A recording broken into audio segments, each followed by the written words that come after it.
భూమి only we can guess our place. అంటే మనం ఇక్కడ ఇండియాలో ఉన్నామని మన నిజామాబాద్ ప్రాంతాన్ని మనం గెస్ చేయొచ్చు. కానీ దేవుడు అంటున్నాడు, భూమి మీద ఉన్న సమస్త జనముల కంటే, అందరికంటే, దేవుడు ఆజ్ఞలను అనుసరిస్తే వాళ్ళందరికంటే దేవుడు అంటున్నాడు, నిన్ను హెచ్చిస్తాను. హెచ్చించడం అంటే డెవలప్ చేస్తాడంట. మరి ఎందుకు మనం డెవలప్ కాకుండా ఉన్నాం? ఎందుకు ఉన్న స్థితిలోనే ఉన్నాం? ఎందుకు మనం డెవలప్ కాలేని పరిస్థితిలో ఉన్నాం? ఎప్పుడైనా ప్రశ్న వేసుకుంటున్నామా? మనం రక్షణ తీసుకోకముందు కొంతమంది దీన స్థితిలో ఉండిరి. కానీ దేవుడు రక్షణ వచ్చిన తర్వాత ఇంప్రూవ్మెంట్ అయ్యిందా కాలేదా? మీరు చెప్తేనే నాకు ఆ సాక్ష్యము బలంగా ఉంటుంది. హల్లెలూయా.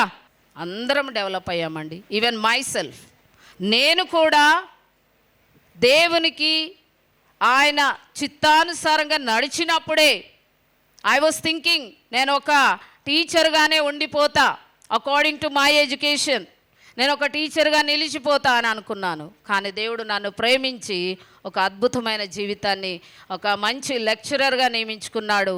మరి వైస్ ప్రిన్సిపల్గా కూడా దేవుడు నన్ను నిలబెట్టుకున్నాడు. That is the greatness of God. హల్లెలూయా.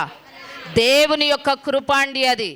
నా సొంత శక్తి కాదు, నా సొంత బలం కాదు, అది దేవుని యొక్క కృప.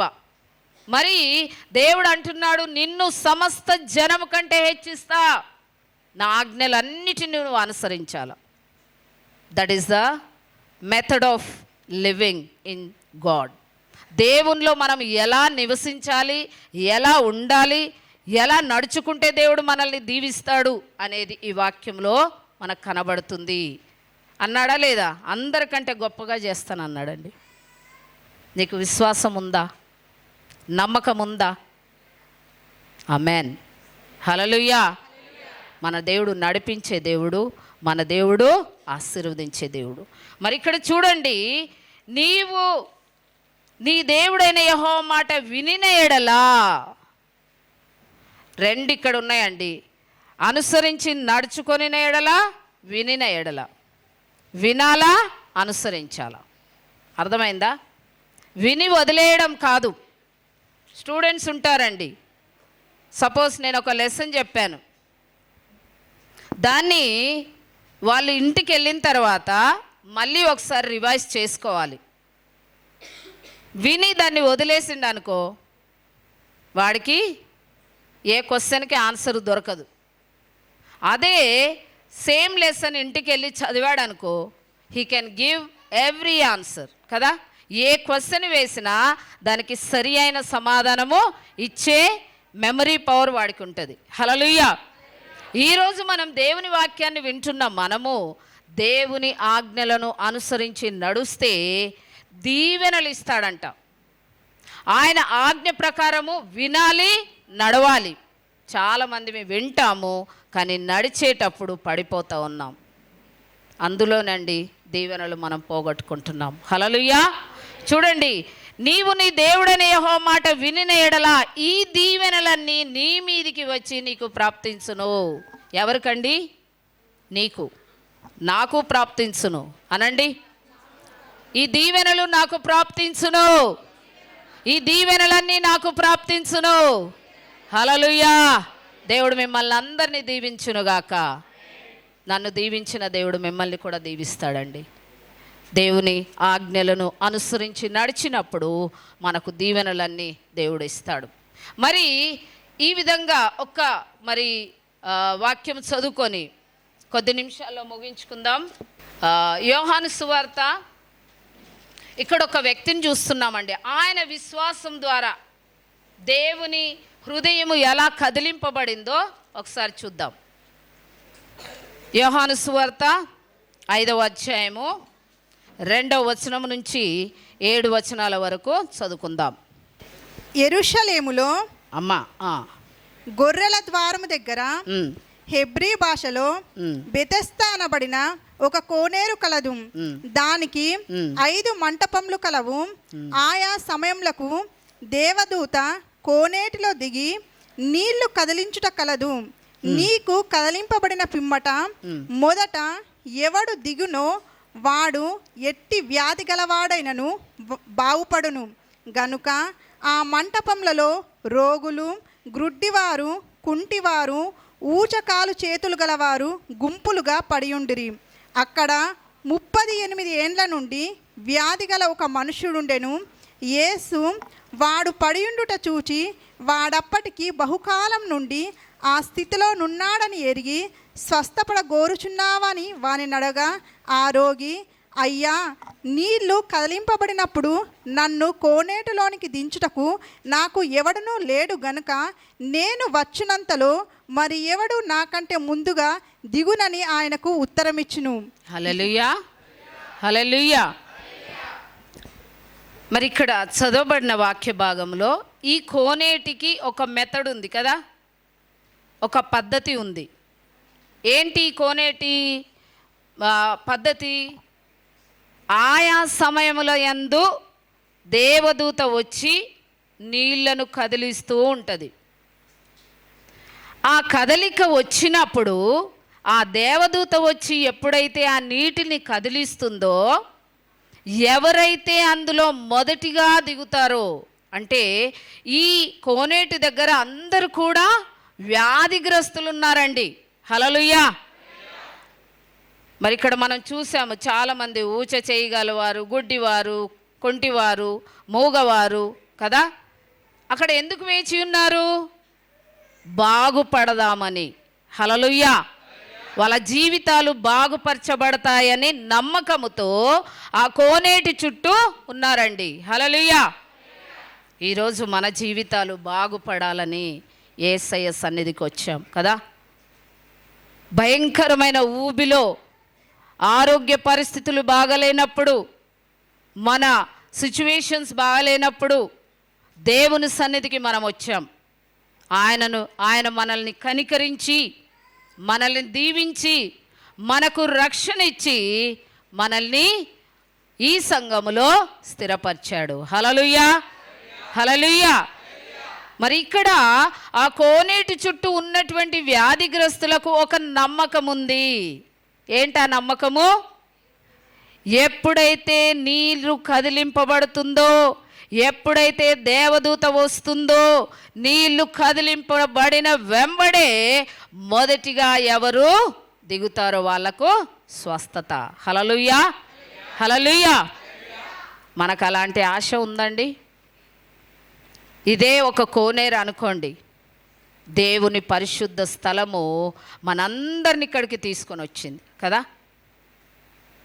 నీకో సమస్య ఉంది, నాకో సమస్య ఉంది కదా. ప్రతి ఒక్కరికి ఒక్కొక్క సమస్యతో మనం వచ్చాం. ఎందుకు వచ్చామంటే ఆయన మందిరములో సంపూర్ణమైన సంతోషం మనకు దొరుకుతుంది. హల్లెలూయా, హల్లెలూయా. మందిరానికి వచ్చినప్పుడు సంతోషంగా ఉంటున్నారా, బాధతో ఉంటున్నారా? దేవుని సంతోషం మనలోకి వస్తుందండి. చూడండి, యెషయా గ్రంథము, ఒకసారి ఈ వాక్యాన్ని చదువుదాం. యెషయా గ్రంథము 58వ అధ్యాయము 13వ వచనం. మనము ఈ విశ్రాంతి దినాన్ని అర్థం చేసుకొని దేవుడిచ్చినటువంటి ఈ దినాన్ని మనము గణపరుస్తే దేవుడట దేశం యొక్క ఉన్నతమైన స్థలముల మీద మనల్ని నిలబెడతాడు. హల్లెలూయా. చూసారా దేవుడి ఆశీర్వాదం ఎంత గొప్పగా ఉంటుందో? మన ఆశీర్వాదం మన మట్టుకే, మన ఆలోచన ప్రకారమే నడుస్తుంది. కానీ దేవుని ఆలోచన ప్రకారం మనము నడుస్తే, చదవండి అక్కడ, నా విశ్రాంతి దినమున వ్యాపారం చేయకుండా. దయచేసి నా విశ్రాంతి దినము ఎవరిదండి ఇది? ఈ రోజు ఎవరి దినము? దేవుడిచ్చినటువంటి విశ్రాంతి దినము. దేవుడు సంతోషంగా, ఈ సంతోషాన్ని మీరు నా సన్నిధిలో ఆనందించండి అని పిలిచినటువంటి రోజు విశ్రాంతి దినము, ఆదివారము. దేవునికి మనోహరమైన దినం ఇది. హల్లెలూయా. చదవమ్మా. నా విశ్రాంతి దినం నా వ్యాపారం చేయకుండా. ఏం చేయొద్దట?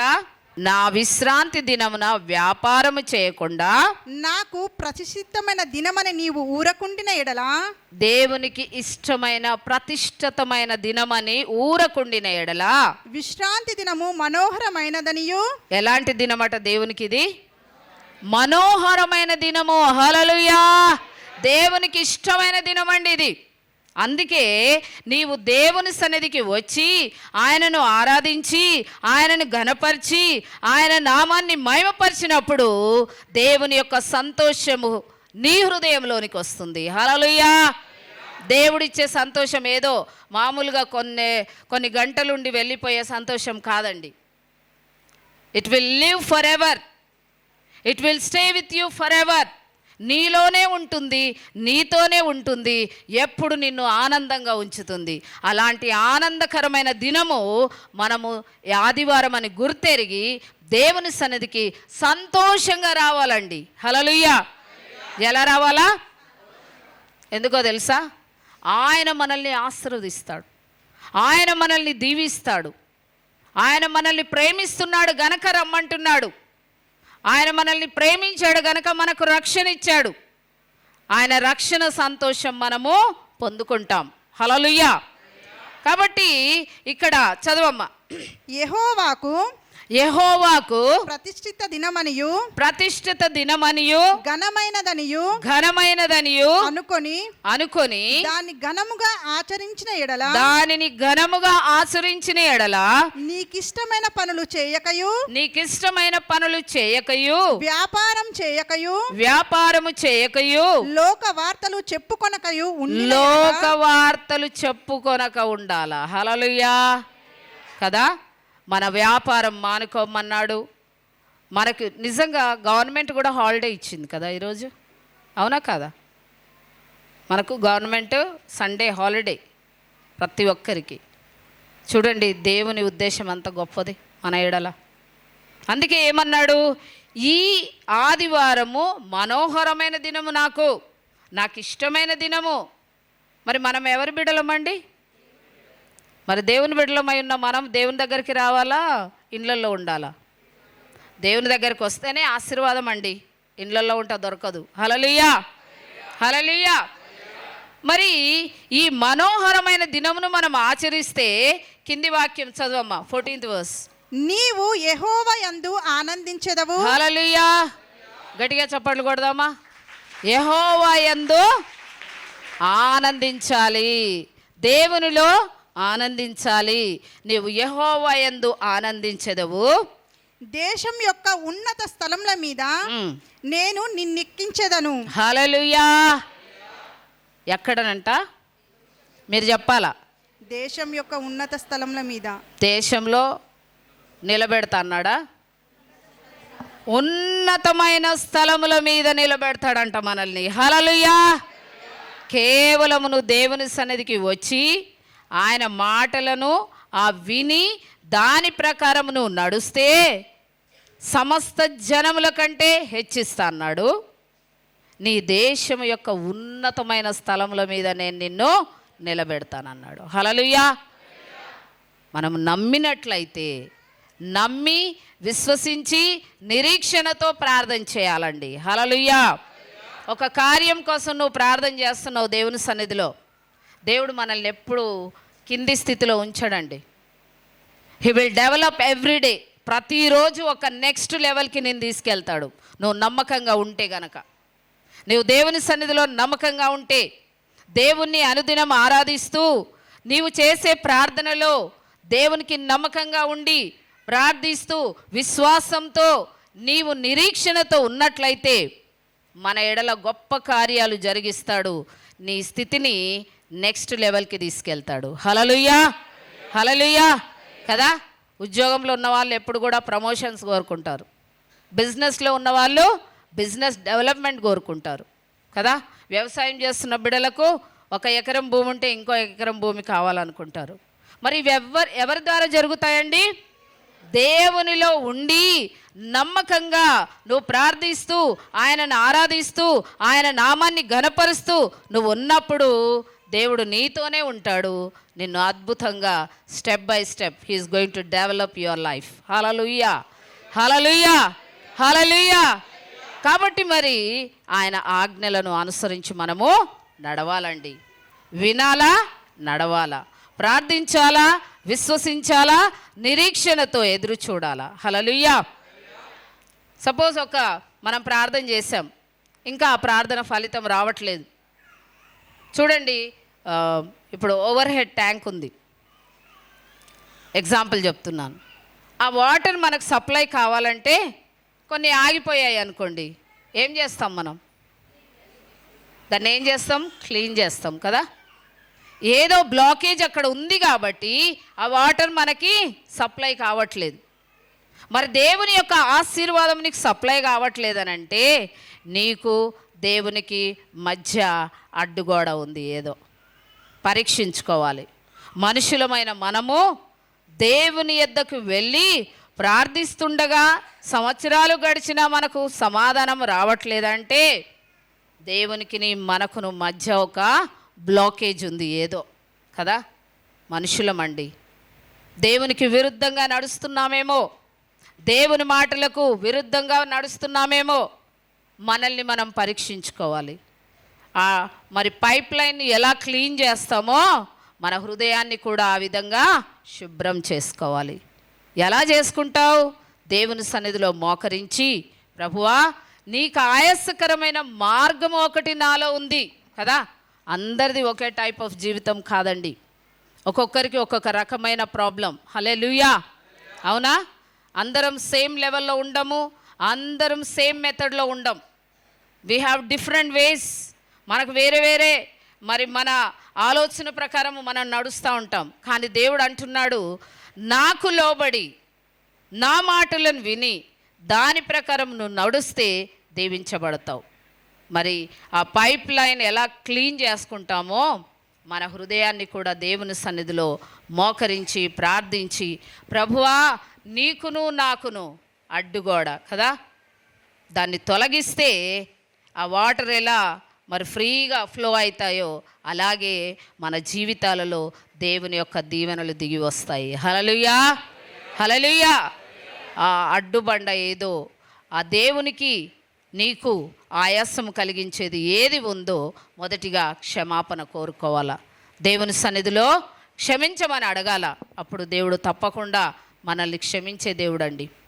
క్షమాపణ పొందిన తర్వాత కూడా అలాగే నడుస్తే ప్రయోజనం లేదండి. హల్లెలూయా, హల్లెలూయా. చాలామంది దేవుని సన్నిధిలో ఒప్పుకుంటారు, తిరిగి అదే వేలో నడుస్తూ ఉంటారు. It's not good. దేవుని సన్నిధిలో ఒకసారి మనం ఒప్పుకున్నాము, విడిచిపెట్టమన్నాడు, అప్పుడు నీవు దీవించబడతావు. 32వ దావీదు కీర్తన 1వ వచనం చదవండి ఎవరన్నా. తన అతిక్రమములను దాచిపెట్టువాడు వర్ధిల్లడు, కానీ దానిని ఒప్పుకొని వదిలిపెట్టినవాడు ధన్యుడు. హల్లెలూయా. మన అతిక్రమములు, దేవునికి ఆయాసం కలిగించేది ఏది ఉన్నా ఒప్పుకోవాలా, వదిలేయాలా, అప్పుడే మనకు దీవెనండి. కొన్ని కండిషన్స్ కదా, నేను ముందే చెప్పాను. దేవునిలో మనం డెవలప్ కావాలంటే, దేవుడు మనల్ని అభివృద్ధిలోనికి తీసుకొని రావాలంటే ఆయనకు కూడా కొన్ని కండిషన్స్ ఉన్నాయి. అది ఫుల్ఫిల్ చేయాలి. దేవుని బిడ్డగా మనం ఎన్నో మార్లు వాక్యం వింటున్నాం. దేవుని సన్నిధిలో దేవుని వాక్యంకు లోబడాలి. ఆ వాక్య ప్రకారం మనం నడిచినప్పుడు దేవుడు మనకు దీవెనలు ఇస్తాడండి. చూద్దాం. మరి యోహాను సువార్త 5వ అధ్యాయంలో మనము ఈ వాక్యాన్ని చూస్తున్నాం కదా. అక్కడ ఒక పద్ధతి ఉందని చెప్పాను, ఒక మెథడ్ ఉంది కదా. దేవుని దూత అక్కడికి వచ్చి కదిలించినప్పుడు ఎవరైతే మొదటిగా దిగుతున్నారో వారికి స్వస్థత. హల్లెలూయా. ఎవరైతే మొదటిగా దేవుని మందిరానికి వస్తారో వాళ్ళకు దీవెనలు. హల్లెలూయా. వారికి ఆరోగ్య పరిస్థితులు డెవలప్ అవుతాయి. హల్లెలూయా. వారు కీడు నుండి తప్పింపబడతారు. హల్లెలూయా. దేవుని ఆశీర్వాదం వారిపై దిగి వస్తుంది. హల్లెలూయా. ఆశ కలిగి వస్తున్నావా? మొదటిగా దేవుని సన్నిధికి పరిగెత్తాలనే ఆశ ఉందా? దేవుడు నీ సమస్యలకు దేవుడు ఈరోజు ఫుల్ స్టాప్ పెడతాడండి. హల్లెలూయా. దేవునికి లోబడాలి. అవిధేయత తొలగించుకొని విధేయత కలిగి దేవుని సన్నిధిలో నడుస్తే దేవుడు తప్పకుండా మనల్ని ఆశీర్వదించి దీవించి మనల్ని నెక్స్ట్ లెవెల్లో నిలబెట్టుకుంటాడు. హల్లెలూయా. మరి చూడండి, ఎవరైతే మొదటిగా దిగారో వాళ్ళకు స్వస్థత కలిగింది. అయితే ఇక్కడ 38 సంవత్సరాల నుంచి పడి ఉన్నాడండి ఆ వ్యక్తి. ఎన్ని సంవత్సరాలు? మన సమస్యలు ఎప్పటి నుంచి ఉన్నాయి? మన సమస్యలు ఎప్పటి నుంచి ఉన్నాయి? ఒకవేళ సంవత్సరం అయి ఉండొచ్చు, 2 సంవత్సరాలు అయి ఉండొచ్చు, 3 సంవత్సరాలు, 38 సంవత్సరాల నుంచి అయితే బాధపడట్లేగా నువ్వు? హల్లెలూయా కదా. చూడండి, 38 సంవత్సరాల నుంచి అక్కడ పడి ఉన్నాడండి. అందరూ వెళ్తున్నారు, మొదటిగా దిగిన వారు స్వస్థత పొందుకుంటున్నారు, వెళ్ళిపోతున్నారు. పాపం 38 సంవత్సరాలుగా అదే స్థలంలో కదలలేని స్థితిలో బాధపడతా ఉన్నాడు. మరి ఎవరు చూశారండి ఆయనని? హల్లెలూయా. ఈరోజు నీ స్థితిని ఎవరు చూడకపోవచ్చు కదా. నీ భార్య చూడకపోవచ్చు, నీ భర్త చూడకపోవచ్చు, నీ పిల్లలు చూడకపోవచ్చు, నీ బంధువులు చూడకపోవచ్చు, నాన్నవారు ఎవరు నిన్ను చూడకపోవచ్చు, కానీ యేసయ్య మాత్రం నిన్నే చూస్తున్నాడు. హల్లెలూయా. నిన్ను చూసే దేవుడు, నీ పరిస్థితిని గమనించే దేవుడు. మీరు అనొచ్చు, అమ్మ 38 సంవత్సరాల నుంచి అంత బాధపడుతున్నాడు, దేవుడు ప్రేమ కలిగిన దేవుడు కదా. నువ్వు అడగకుండా దేవుడు చెయ్యడు. హల్లెలూయా. దేవుడేమన్నాడో తెలుసా? అడుగుడి ఇవ్వబడును. హల్లెలూయా. మరి అక్కడ పడి ఉన్న ఆ వ్యక్తి దగ్గరికి 38 సంవత్సరాలు అక్కడ పడి ఉన్న ఆ వ్యక్తిని చూసి దేవుడు కనికరపడ్డాడు. ఈ వ్యక్తి అక్కడికి వెళ్ళలేదు, కానీ యేసయ్య ఆయన దగ్గరికి వచ్చాడు. హల్లెలూయా. చూస్తున్నాడా నీ దేవుడు నిన్ను? నీకు ఆ విశ్వాసం ఉందా? దేవుడు నీ దగ్గరికి వస్తాడు. నువ్వు సరి అయిన విధంగా ప్రార్థన చేసి దేవునికి అనుకూలమైన జీవితం నువ్వు జీవిస్తే, ఆయన మాటను అనుసరించి నడుస్తే, ఆయన చెప్పినట్టుగా నీ జీవితాన్ని మలుచుకుంటే, ఆయన కోసం నువ్వు ప్రయాసపడితే ఆత్మలో నువ్వు దీవించబడతావు. ప్రియుడా, ఆత్మలో వర్ధిల్లిన కొలది అన్ని విషయములలో నేను నిన్ను వర్ధిల్ల చేస్తా అంటున్నాను. అన్ని విషయములలో, కొన్ని విషయంలో కాదండి, అన్ని విషయములలో దేవుడు నీకు తోడుగా ఉంటాడు, నిన్ను వర్ధిల్ల చేస్తాడు, నువ్వు దీవించబడతావు. హల్లెలూయా. ఆ 38 సంవత్సరాలు చూడండి, 5వ వచనం చదువుతున్నాను. అక్కడ 38 ఏండ్ల నుండి వ్యాధి గల యొక్క మనుషుడు ఉండెను. యేసు వాడు పడి ఉండుట చూచి, వాడప్పటికీ బహుకాలం నుండి ఆ స్థితిలో ఉన్నాడని ఎరిగి, స్వస్థపడగోరుచున్నావా అని వాడిని అడగగా దేవుడే దిగి వచ్చాడండి.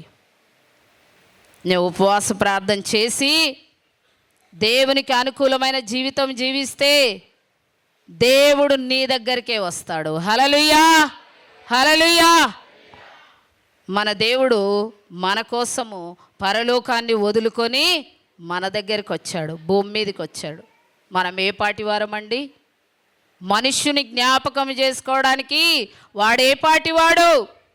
అయినా దేవుడు కరుణా వాత్సల్యములు కలిగినటువంటి దేవుడు కాబట్టి మన పరిస్థితిని మార్చడానికి, మన స్థితిగతులను మార్చడానికి పరలోకము నుండి భూలోకానికి దిగి వచ్చాడు.